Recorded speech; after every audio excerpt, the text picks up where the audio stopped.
Hello and welcome to another episode on the channel. Today we are going to be doing a review and talk about the Galaxy Gear 2 Neo. So I'm looking forward to this and I've had a chance to use it now. So let's get right into it and see what we've got.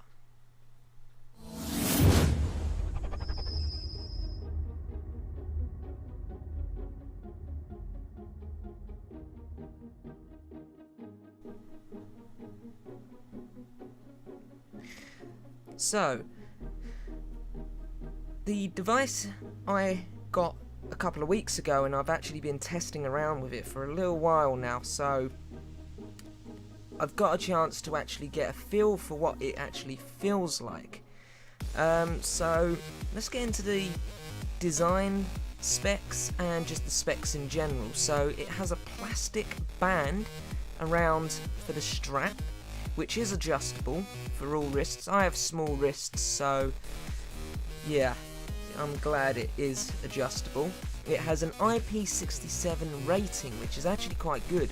From what I understand, people have submerged it, but I wouldn't recommend doing that. It has a 1.63 inch screen, and it is a resolution of 320 by 320. It has a 1 GHz dual core, 512 megabytes of RAM. It has an infrared port for the Neo, which is the one that I have, and it comes in black, grey, orange, and the operating system is Tizen. Okay, so what is Tizen? From experience, it just seems to be the same as Android. There's not much different. It installs Android applications, so I can't see any difference. But I want to talk about the design choice first over anything about the device. It's a great device and all, and it's not uncomfortable to wear, but if it is a hot day and it is just a muggy or sweaty day, yeah, it gets a little bit uncomfortable to wear. The reason for this is simply because it is plastic. The actual device is plastic underneath. There's no way for air to get to my skin. Now, this is rectifiable and fixable by simply just adding grooves through the actual bottom of the device. Now what I'll do is I'll put a diagram trying to show what I'm trying to explain here in the video. All they really need to do is just create some grooves going through the bottom of the device, which will allow air to simply just flow through, allowing air to get to the skin. That should help alleviate some of the sweating problems. Other than that, the design choice is otherwise great. It's not uncomfortable, too uncomfortable to wear. I can wear it all day, no problem. That's no problem at all. So the design is absolutely great. Now to the screen, yeah, it's a little bit weird using a very, very small screen, but what you've got to remember is it is literally just for telling the time, doing calculations, and to read your messages. It's not for gaming, it's not for video. This is why I didn't get the camera version, the Gear 2. I got the Neo with the infrared port. There's two reasons why. One, for the camera, I would never use it. Why I would use the camera, I don't know. Why I'd want to take a 320 by 320 resolution picture. And the other was, it was nearly £100 more than what the Neo was, just for a camera. So I'm not going to be paying that just for a camera. Now if they'd just made it £20 more, I may have made that decision. But £100? Well, it was £80 more. £80 just for a 3 megapixel camera. I think it was 3 megapixel. That's not... It's not worth it. It really isn't worth it. So I went with the Neo. Now, do I use the infrared blaster? No, of course I don't. I have turned my TV on or my monitor on with it a couple of times, but I don't really use it. It's not something that I go out of my way to use. But yeah, that's just me. Maybe some people can find a use for it, and same with the camera. It wouldn't surprise me if people find a use for it. So I'm going to move on to apps now. App-wise, there's some good apps on there. There's a heart rate monitor, which I have a video of. I'll show you that whilst I'm talking about. The heart rate monitor is actually quite accurate. I've actually done manual tests using my fingers on my wrist, timing it for 30 seconds and then timesing it by 2. And then I would do the test with the watch. It's pretty darn accurate. It's you get the odd couple of like beats off, but that's a margin of error. That's no problem. And other than that, the heart rate monitor is quite cool. The clock is amazing. You can change the clock faces, which just makes it much better. I do like that. If I get bored of one design of a clock, I can just switch it.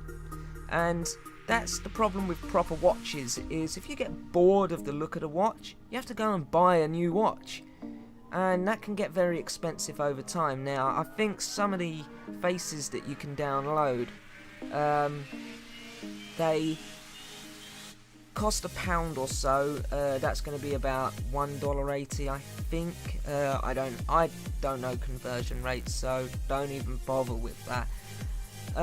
And there are games for the watch, but I wouldn't particularly suggest or recommend them. They're just mainly Snake games, Flappy Bird, and stuff like that. Gaming on a watch is a little bit weird. I tried doing it, I gave up with it. I just got sick of it. It's just weird, simple as that. There's nothing else I can really say about it. Very unresponsive as well. Most of the games were unresponsive, so I gave that up. And other than that, the pre-installed apps, I was actually surprised to see that a calculator app is not pre-installed. I actually had to go into the store and download a calculator onto the device. Now, I don't know why Samsung took this model. Maybe it was just an oversight. Maybe they forgot to add it in.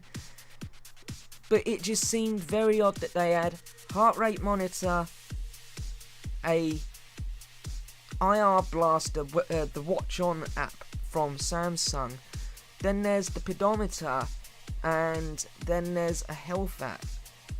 But there's no calculator?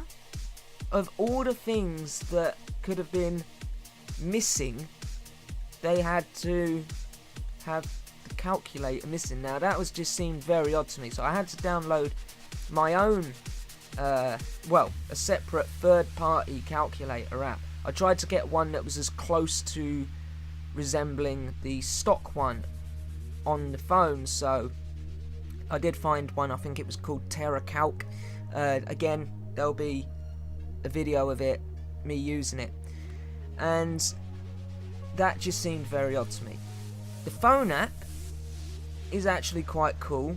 When you connect it to your device, now if you dial from the watch itself, the sound will actually come out from the speakers on the watch, and that's quite cool, but it looks a little bit weird when you're walking down the street like this, talking to your watch. Yeah, that's not normal. You do get some weird looks for it. Bit like when I get on the bus and I use my phone as my ticket. I show the bus driver my phone and people look at me as in like, what is he doing? He's a weird guy. What the f? So, excuse the language there, but never mind, you know, freedom of speech. So, the other apps that were on there was a media controller, which allows me to, like, if I'm listening to Spotify, if I've got a playlist set up, I can actually use the media controller to control it. Now, I can only control what is actually playing in that playlist. I can't change the playlist itself. So that was a little bit strange for me.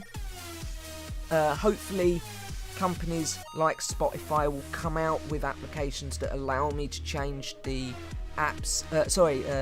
playlists. I can't talk today. What is wrong with me? I need another coffee. So that was quite cool. It has its own built-in media player as well, which using the Galaxy Gear app, the connector app, you can actually Bluetooth songs over that store onto the device. So I think that's more for the fitness side of things, so that I can go running without my phone but still be able to listen to my music via a Bluetooth headset. Now, I haven't been able to test that yet. I don't have a Bluetooth headset. I've never liked them and never will. So that is one of the problems here. Other than that, the device is good for apps. There's not much to choose from on the Galaxy Store, but there will be more to come, I hope. eBay have their own app. I think Twitter do as well, but they've had quite bad reviews. So now I'm going to get onto the battery life. Now, the first iteration of the Gear had poor battery. It really did. It had very poor battery, and it lasted a day, 2 if you were lucky, mostly a day and a half.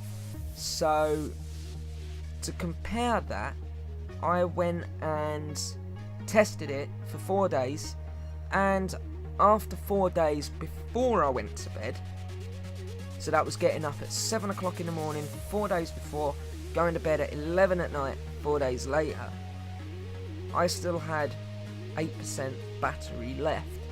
That is darn good. I like that. It was very good.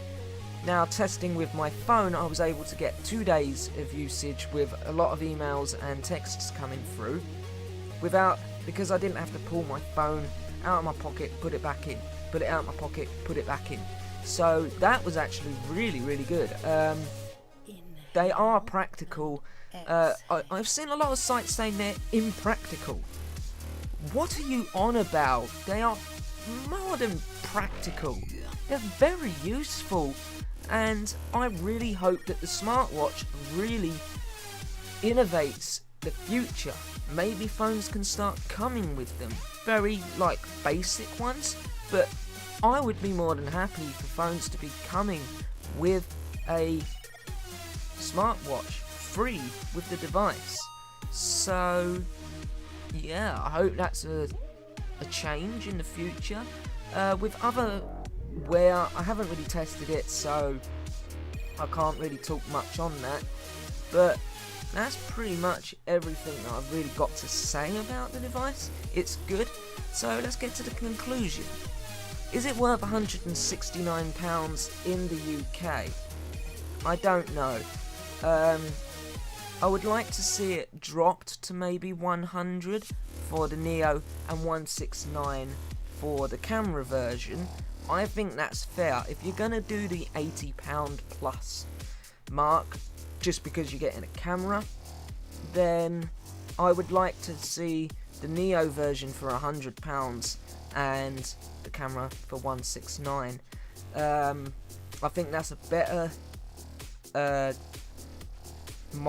price model. So we'll just see in the future. Maybe the Gear 3 can change all that. Apart from that, it's been a good device. I've enjoyed using it. I'm going to be keeping it because it's been very practical for me. And then that's all I've really got to say on it. I give the Galaxy Gear 2 Neo a 7.5 out of 10.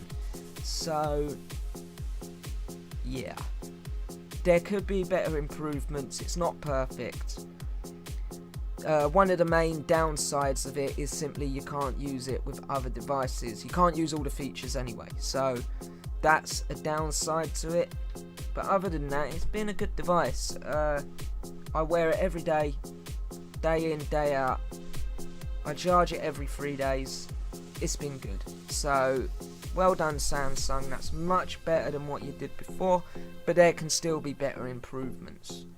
So yeah, I've been Binary10, and I would like in the comments below if you would buy the Gear 2. Would you even buy any wearable? Let me know in the comments below. I'm actually intrigued on how many people will actually wear these or buy these.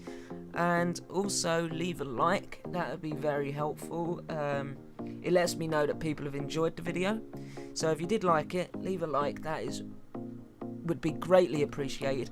If you want to see more content from me, subscribe. It's free, so it's not like Twitch where it costs. It's free on YouTube. And look out soon for a review on the Razer Naga. I will be doing a review on that very, very soon, so keep an eye out on that. And I've been Binary10 for your gaming and tech stuff related, all for everyone. And I will see you in the next episode. Bye bye.